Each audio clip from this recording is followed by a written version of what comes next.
Naiisip mo ba kung paano may ilang tao na parang kayang kontrolin ang paligid? Kahit hindi sila sumisigaw o nananakot, yung isang tingin pa lang o ilang salita, agad kang napapaisip, napapasunod o napapaniwala? Hindi ito basta talento. Madalas, ito ang tinatawag na art of influence, isang madilim pero makapangyarihang sining sa likod ng dark psychology. Sa panahon ngayon, hindi sapat ang mabait ka lang. May mga tao kasing bihasa sa pagbasa ng emosyon at mas bihasa sa paglalaro nito. Hindi din ito tungkol sa panggugulang, kundi sa pag-unawa kung paano gumagana ang isip ng tao at paano ito maaapektuhan sa paraang hindi nila namamalayan. Minsan ginagamit ito sa negosyo, sa relasyon, o sa personal na kapangyarihan. Bansang teknik na ito ay yung ginagamit sa tahimik na paraan, sa pamamagitan ng salita, presensya, galaw at damdamin. Tinatawag itong art dahil hindi halatang ginagamit, pero epektibo. Hindi mo na napapansin, napasunod ka na. At minsan kahit alam mong ginagamit ka na, hirap ka pa rin kumawala. Ang dark psychology ay pwedeng gamitin sa kabutihan o kasamaan. Pwedeng gamitin para protektahan ang sarili o para kontrolin ang iba. Depende sa may hawak, pwede itong maging sandata o lason. Kaya dapat alam mo kung paano ito gumagana.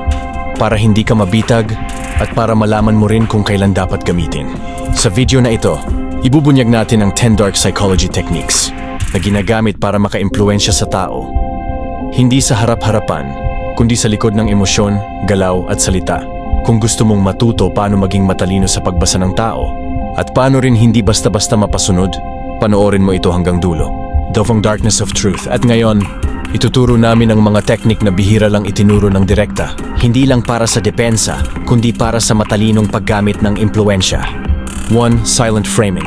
Ang sining ng tahimik na paghubog ng pananaw. Tahimik pero mapanganib.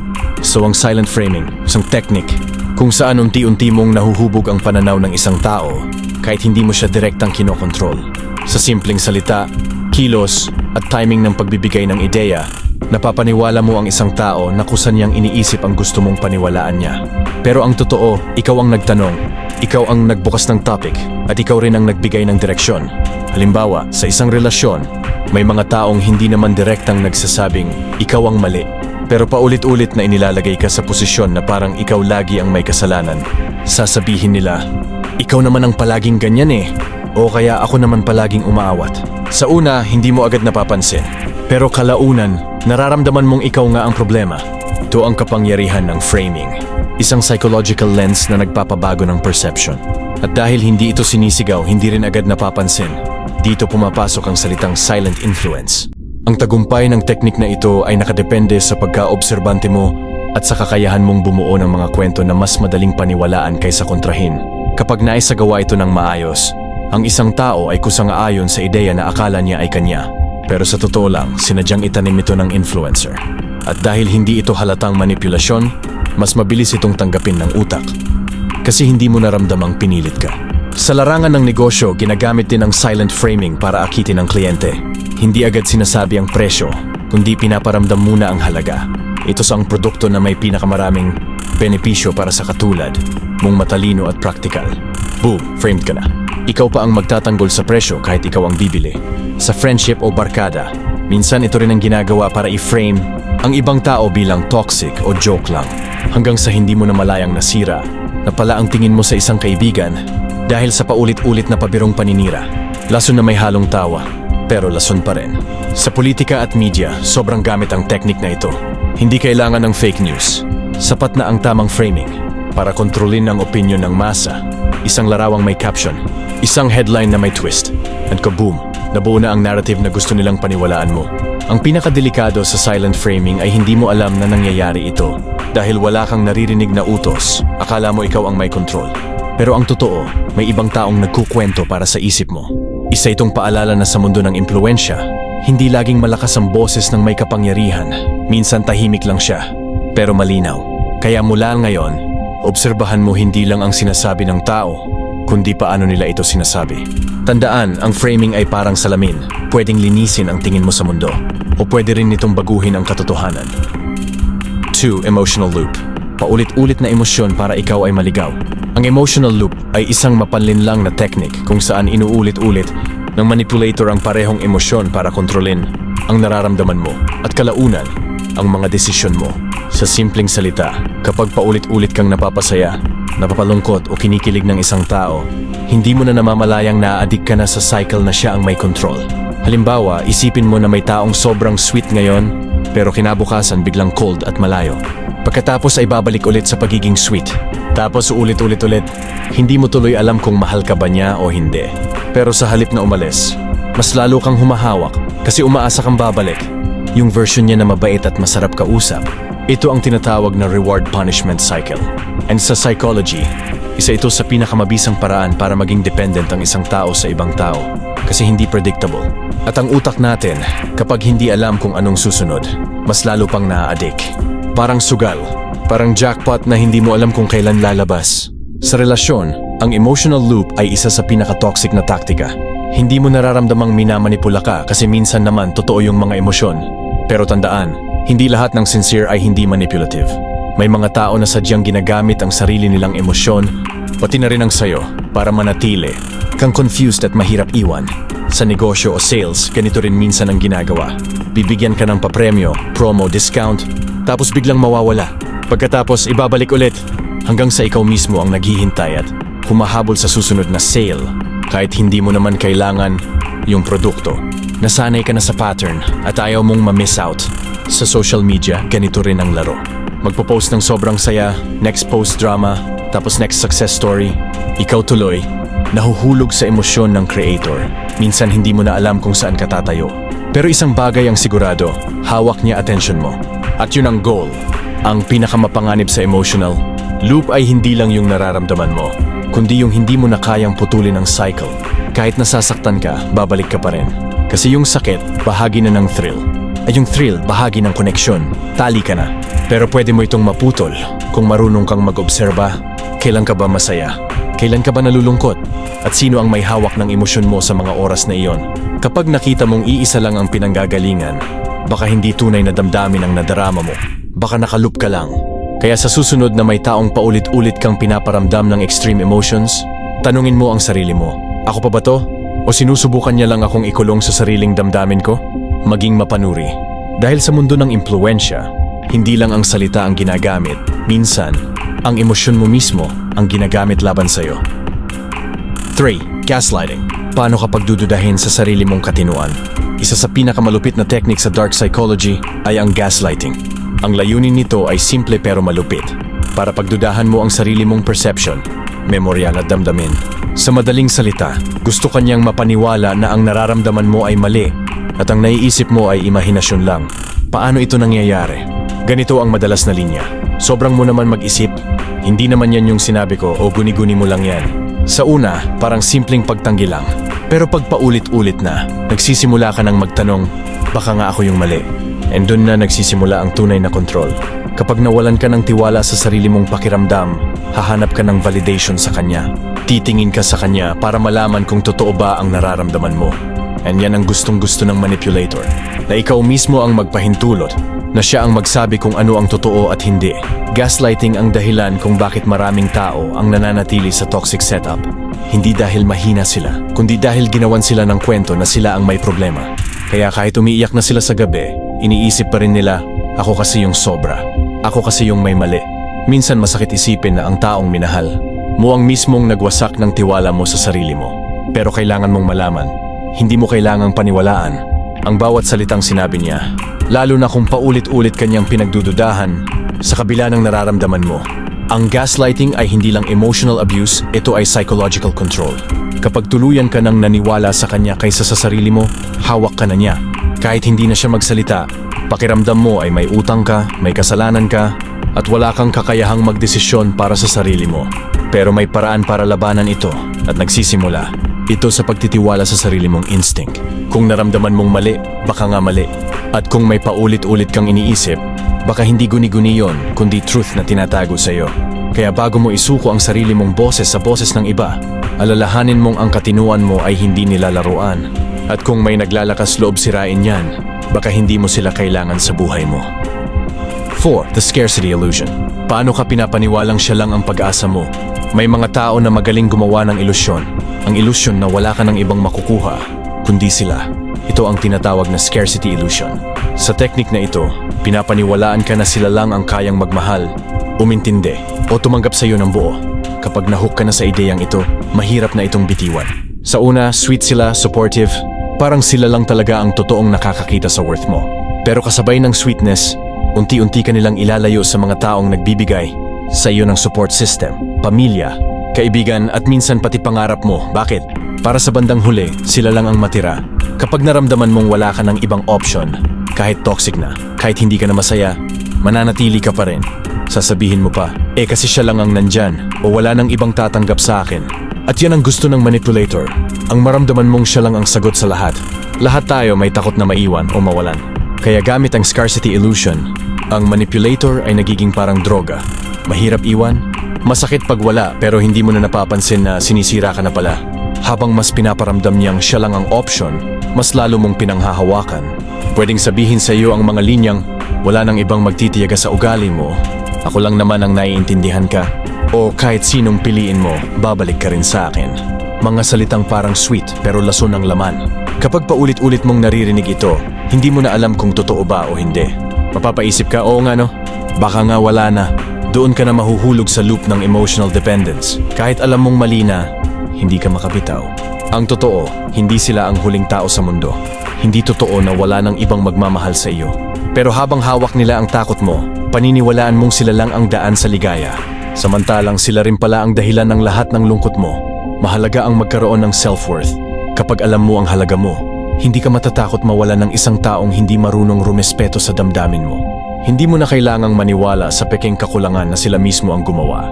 Walang sinuman ang dapat magparamdam sa iyo na sila lang ang solusyon sa buhay mo. Dahil kung totoo silang mahal ka, hinding-hindi nila gagamitin ang pagmamahal para gawin kang bihag sa ilusyon ng kawalan. 5. Reverse victim technique. Paano ka ginagawang masama kahit sila ang may sala? Isa ito sa pinakamapanganib na dark psychology tricks. Sa reverse victim technique, ang manipulative na tao ay gagamit ng drama para baliktarin ang sitwasyon.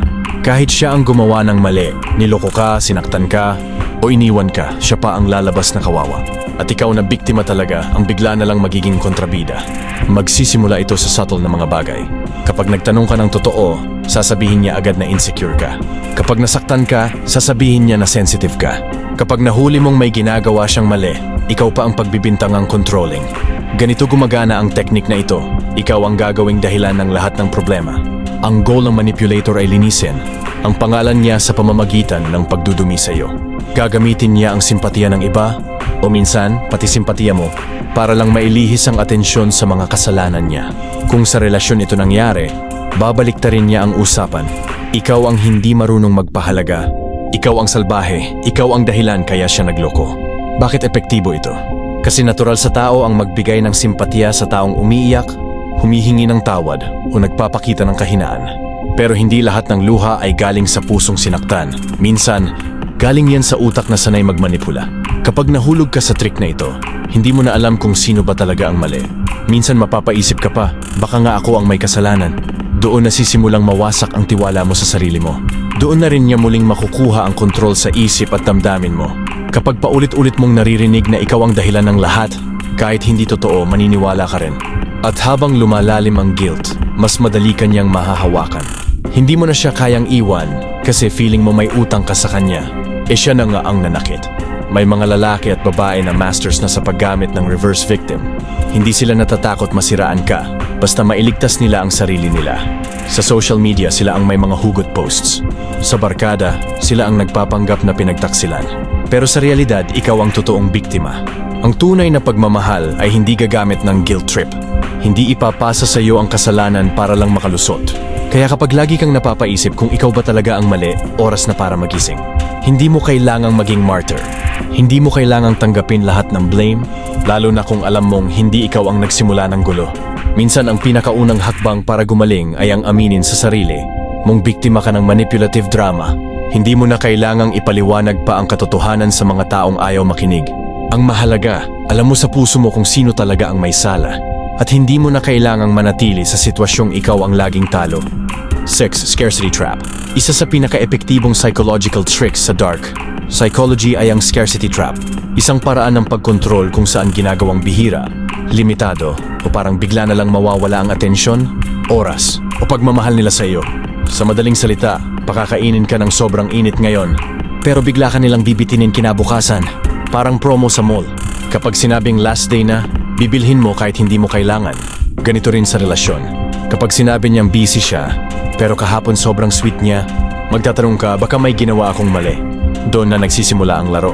Doon ka na niya nakukuha. Ang scarcity trap ay umaatake sa fear of loss.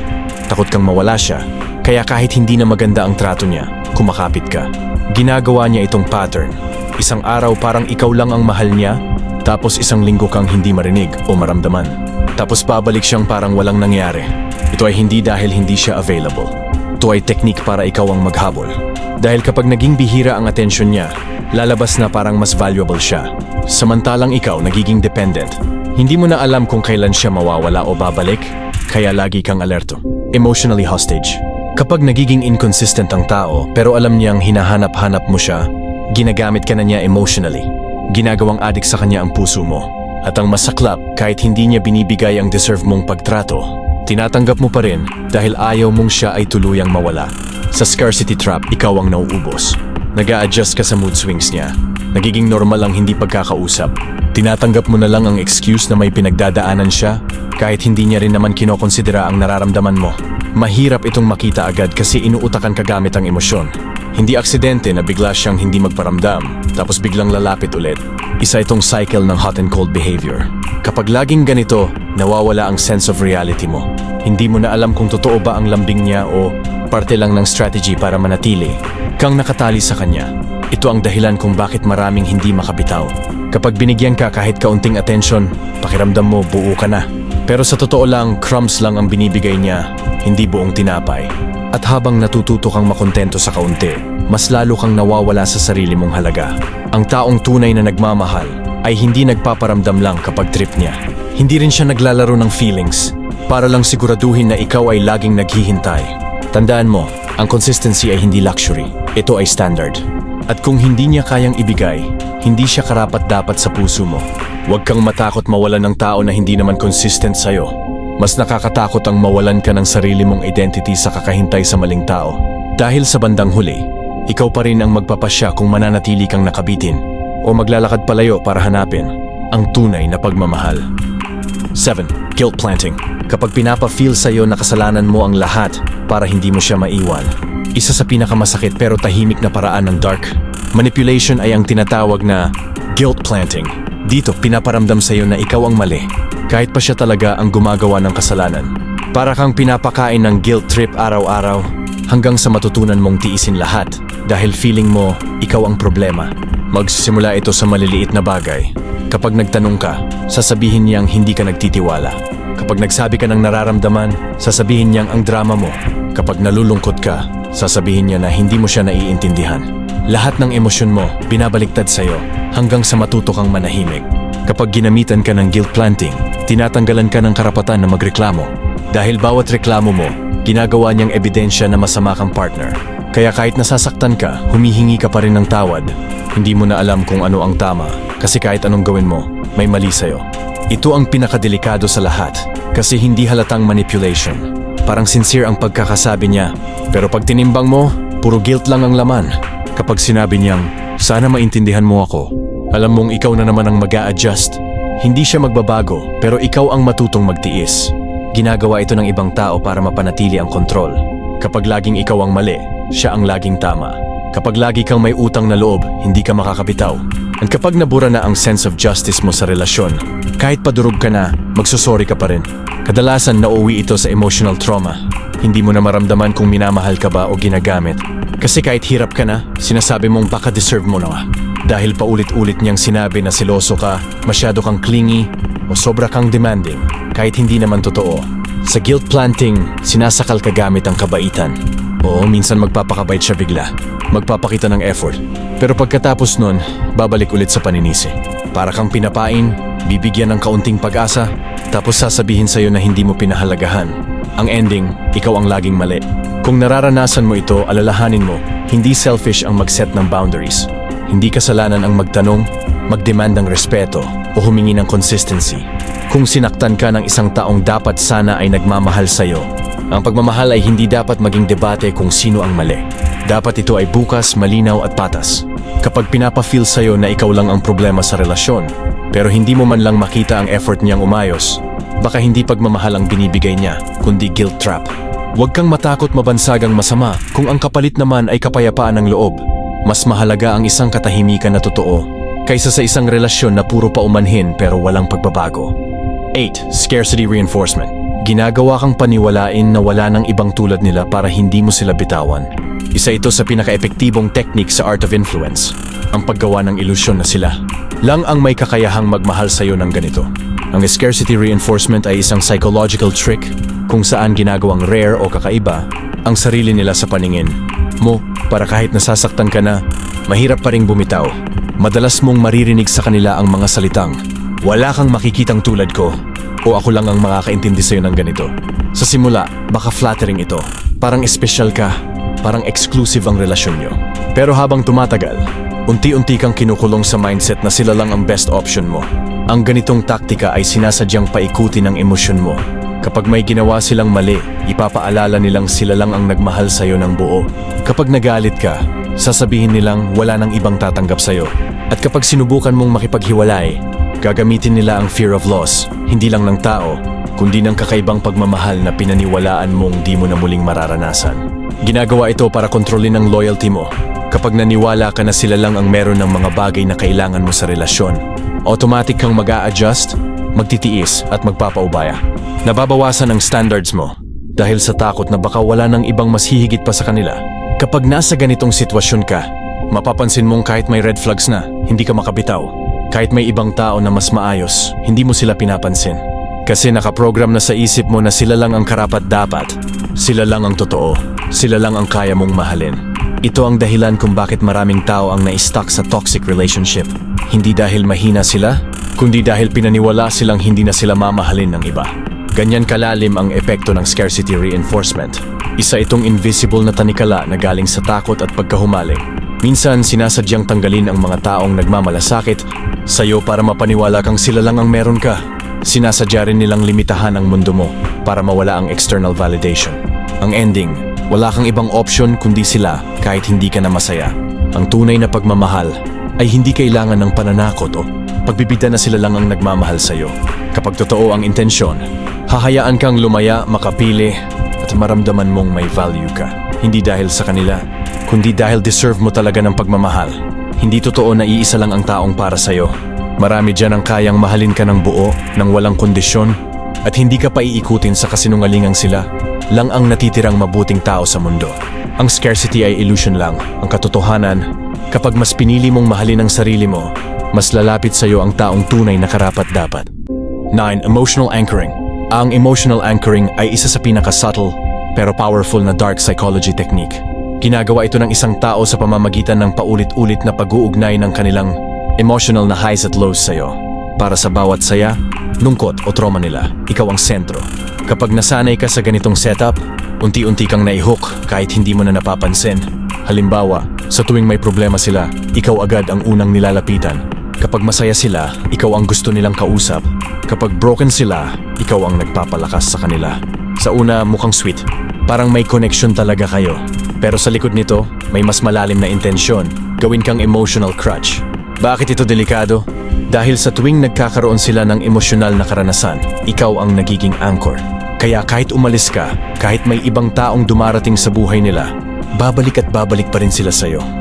Hindi dahil mahal ka nila, kundi dahil ikaw na ang naging emotional foundation nila. Minsan, ginagamit ito para kontrolin ang damdamin mo. Kapag gusto ka nilang bumalik, sasabihin nilang, ikaw lang ang nakakagaan ng loob ko. Kapag gusto ka nilang hawakan sa guilt, ikukwento nila ang darkest moments nila na ikaw lang daw ang nakakaintindi. Ang intensyon, ipa-feel na may obligasyon kang manatili kahit wala ka nang nararamdaman. Kapag naka-anchor ka na, kahit may ibang taong gustong pumasok sa buhay mo, tinatanggihan mo. Kasi parang may utang na loob ka sa taong paulit-ulit mong sinagip. Parang ikaw ang naging guardian nila at ikaw na rin ang nakakulong. Sa responsibilidad na yon, mas masakit pa, may mga pagkakataon na ginagamit lang ang emotional anchoring kapag kailangan ka. Kapag okay na sila, bigla silang lalayo. Kapag may iba na silang source ng comfort, mawawala ka sa eksena. Pero kapag gumuho ulit ang mundo nila, ikaw na naman ang kukulitin. Ginagamit din ito para hindi ka na maghanap ng iba. Kasi parang may invisible na pader sa paligid mo, na bawat emosyon nila, ikaw lang dapat ang nakakaalam na ikaw lang ang safe space nila. Kaya kahit wala na kayong label, parang partner ka pa rin nila sa isip mo.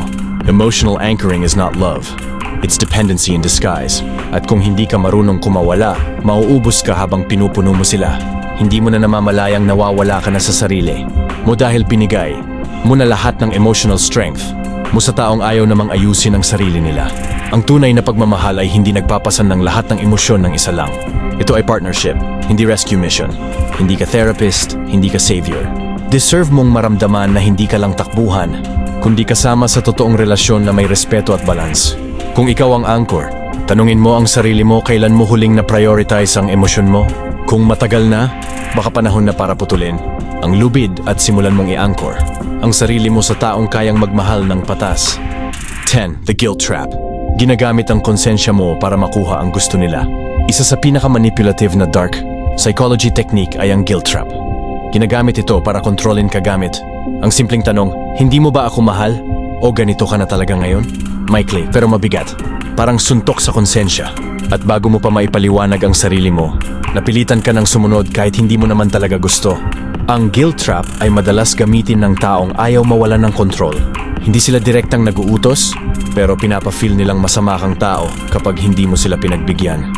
Kapag ayaw mong gawin ang gusto nila, gagamit sila ng paawa, pa-victim, o pa-emotional na paraan para ikaw na mismo ang magpakumbaba. Halimbawa, gusto mong magpahinga o lumayo ng konti para mag-focus sa sarili mo, pero sasabihin nila, ganito pala kapag hindi na ako mahalaga sa'yo.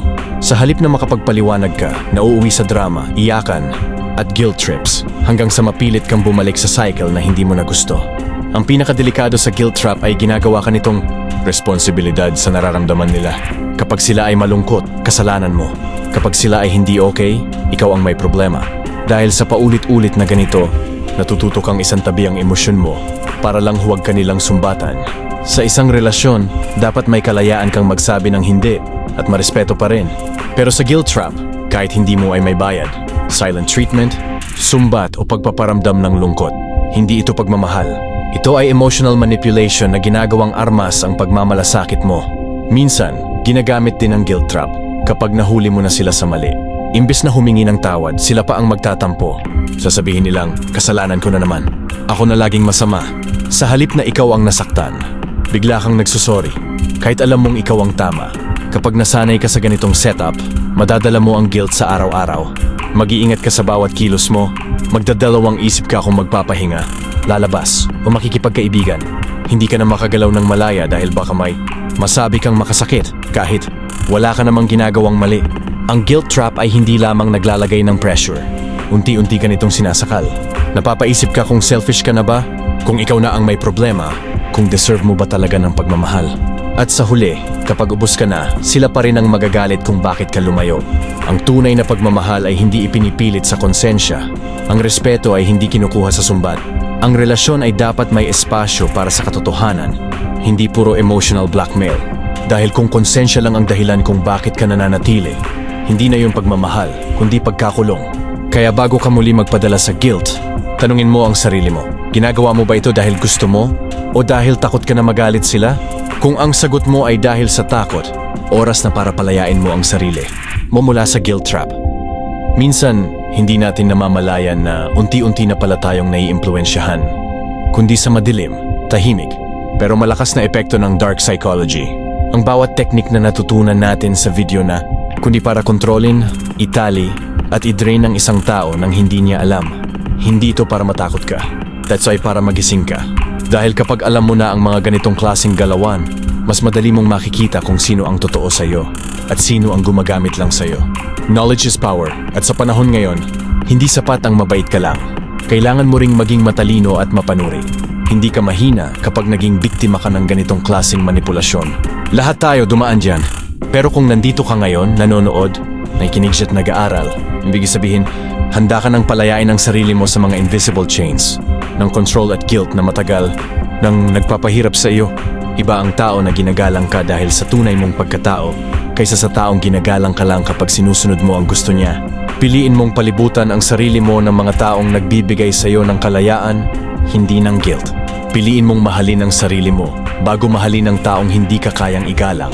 Ang yung video na ito ay hindi lang para malaman mo ang teknik, kundi para maintindihan mo na may karapatan kang tumanggi, lumaban, at umalis kapag hindi na tama ang ginagawa sa'yo. Hindi mo kailangang manatili sa isang relasyon o koneksyon kung ang kapalit nito ay ang pagkasira mo bilang tao. At kung gusto mo pang matuto ng mas malalalim na paraan para protektahan ang sarili mo laban sa emotional manipulation, sundan mo lang ang ating mga susunod pang content. Marami pa tayong pag-uusapan. Mas mabibigat, mas madidilim, pero siguradong makakatulong sa iyo. At syempre, bago tayo magtapos, isang paalala lang, ang Darkness of Truth at Human Psych PH ay magkaibigan na channel. Layunin nating dalawa ang magbahagi ng kaalaman tungkol sa mental awareness, emotional protection at dark psychology. Suportahan nyo kami pareho para mas mapalawak pa natin ang tulong sa mga tao. Maraming salamat sa panonood. Kung may natutunan ka sa video na ito, huwag kalimutang i-like, i-share at i-subscribe. Tandaan, ang kaalaman ay proteksyon. At kapag may alam ka, mas mahirap ka nang lokohin